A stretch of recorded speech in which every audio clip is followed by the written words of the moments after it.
A lot of times, some of the conversations about energy and beings we have in spiritual pathfinders has to do with entities, different energies of angels, like the angelic, saints, deities, God, all of these different concepts and theories and ideologies, which I love. But when we look at that and we look at where those energies come from, how they got to where they are, how you connect with them, a lot of times, especially clients, when they first come to me, they're asking me to channel people who have passed, or to check in on beings that are no longer here, animal or humans, and they're they're wondering about these things. So to clear that up a little bit, everything is energy, including your being right now. So when it passes, it leaves this energetic footprint behind because that was an energy. It doesn't go away. An entity is a manifested energy, right? You might not have manifested it. Somebody else or something else might have manifested it. Something that's not even present in this physical experience we know of now might have manifested it, right? They can go back thousands of years, these energies. And so to kind of help you understand that, what I'd like to do to explain divine energy and the way it imprints here is it's like a stamp, like an actual physical stamp. You've got the block, which is kind of the foundation of it, right? And this is like the soul or the spirit. And then there's the rubber piece of it that is the outline of what the imprint is going to be. That's all constructed above this physical realm. But then when we come down into this physical realm, how does that transfer? Well, then we have our DNA from our soul, from our physical parents that offspring us. We have this imprint that is the ink. So we put the stamp in the ink, and then we've got this imprint. But where does that imprint go? How does it become physical? It goes onto paper. And once that imprint is on the paper, none of this other stuff goes away, but it's on the paper and it stays there. So when it stays on that paper, it's transferring that energy all the way down to the paper, which we can use as the analogy of earth. And that's where that energy sits. And that's where that energy stays. And so when we descend and we exit this experience we're having as our human form, either for reincarnation or we're done with this experience, however that may be, that imprint is still here. So my question to you is, what's the imprint you're leaving? And in addition to that, that imprint stops there once the other pieces move on. So when that imprint stops here, that's how you're able to have those connections. You're not actually connecting always with that individual as far as the energy of that existence. You're connecting with the energy imprint that was here and is here. So when you have loved ones that might be reaching out to you, they could be reaching out to you because they're still here and they need help moving on. They could be reaching out to you because a lot of people don't understand how to move on because we've erased that out of history. So people get fearful of dying. When an exit, which is a better way of explaining dying, it's not the end. It's that imprints journey that has ended. This hops over here and has another journey. It's a story that doesn't end. And so when we have these fears of death, that is a pattern. That is a construct that doesn't exist. We just exit from that physical body because the body's a tool, right? So the body is not meant to last forever, the physical body, right?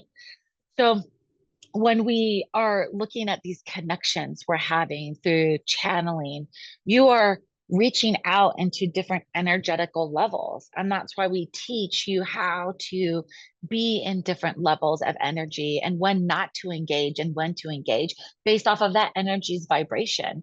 And you can tell like what realm they're in, what level, if you will, that they're at, of if it's a benefit to you or not. Are they angelic? Are they deities? Are they source? Are they, all of these different things? Maybe it's a low level vibration and you don't want to engage, right? We teach you all of that because it's so important to understand identifying a safe space where you can explore and learn and experience and not have some of these patterns and constructs that have been put on us. So when we're looking at the perspective of connecting with these other energies, understanding their intention, why they're connecting, how to connect with them, and then also understanding your intention. Why are you trying to connect with them? What is your intent? What is the purpose? Is it auspicious? Yeah. Um, is it coming from love? Is it coming from curiosity? Is it coming from resentment, guilt, right? Those lower vibrational energies. You need to understand all of that as you go and engage in these things. But when we're looking at death as a whole, it is a stamp and it's just an exit. It's not something to be feared. And at some point, you have to let go of that. And it's not, I say it's so much easier to say, right? Just let go of it. But when you start really digging into how death came about and the exits come about and how the body functions and the physiology of the physical environment we have here on Earth, it's so much easier to understand and it's so much easier to let that energy go. Not that you can't keep connecting with it. I have dear, dear people in my life or that have been in my life, and I continue to connect with them. Even as they have reincarnated, we can still communicate. Some haven't, and we can still communicate, at least reincarnated on Earth, right? But there's all these different journeys and these opportunities and experiences that happen after we exit. And it doesn't mean that that individual of that energetic imprint that we knew and were familiar with is gone. It just means that they might have moved on to something else. And I have that happen in meetings too, where they're like, no, no, no, I am not going to engage with you. No, nothing personal. I'm not going to engage with you because this relationship is done. I have moved on way over here. I don't want to experience and go back to this. Here's that footprint and here's the memory box of that energy. Have at it, but I'm not coming to engage here. And that happens. Someone will come and say like, oh, I lost so and so and I want to be able to talk to them and make sure that they're okay. And you get the message, I'm great, and that's it, right? Or they're like, I don't want to engage, or they just don't want to because they're in a different space. That's free will. And that's the beautiful thing about just life as a whole, right? We all have free will. We have free will to make decisions and choices, have experiences the way we want to have experiences. And we get to choose and make all those decisions along the way because it's only us. You are the only person that is 100% responsible for your whole experience. No one else. All of it is created by you. And you just have a choice of how you process this experience. You have a choice of exiting when it's right for you. Not everyone picks that right because they don't always understand how exiting works. So I encourage you to continue to dive into the, the experience that we know as death. I encourage you to start looking at it as exiting. Think about that stamp strategy when you're starting to have feelings that maybe don't align and you need to resolve. It's going to be very beneficial for your heart because our heart, we're coming into a time in humanity where our heart is going to be our mind. Many people have it already. That's why we're seeing intuition continue to develop and evolve, and people really lean into that. And as we continue to align more with our heart, we're going to start having more love and light in the world. And we just need to start filling all the voids with this. You'll hear me talk about it a lot, but I encourage you to think of exiting differently and have your 13 days to process after someone has exited, right?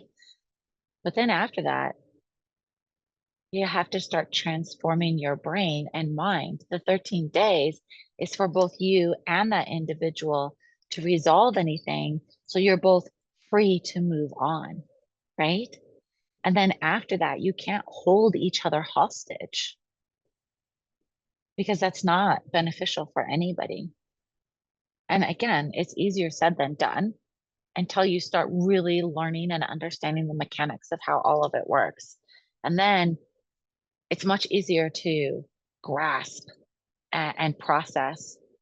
And this is why we see people in situations where they have physical problems, like they have broken heart syndrome, and that's real. In fact, when my dear friend passed away, I had so many heart problems afterwards that's when the cardiologist was like, we need to do all the tests and make sure you don't have broken heart syndrome. And here I am telling you about exiting and all of these things, but yet I had a profound experience that transformed my physiology because it was so impactful to me. I couldn't move. It was just such a hard attachment and took me a while to move through that. And I just kept thinking to myself, I have to move through this. I have to free that individual from me. I have to move on myself. But going through that process, not only was I doing all of my spiritual work from all types of ideologies and belief systems, I was seeing a therapist, I was seeing Western medicine, I was seeing Vedic medicine. I was just diving in with all I had because all of a sudden my entire system started shutting down because I really was really we just leaned so heavy into the grieving process. And I went so far into it, that human experience of it.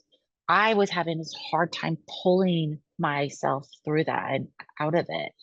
Um, Isha wrote a great book. I can't remember the title off the top of my head, but it was also one of the books I read during this to kind of reset my brain back to where I knew the truth I knew was there. And he does an issue, he does a beautiful job of walking through that whole process and getting me back on track with how I truly believed about exiting and what have you. And then going to all these other professionals. And yes, I was going to all of them at the same time. It was a full schedule. But I needed to go through that, right?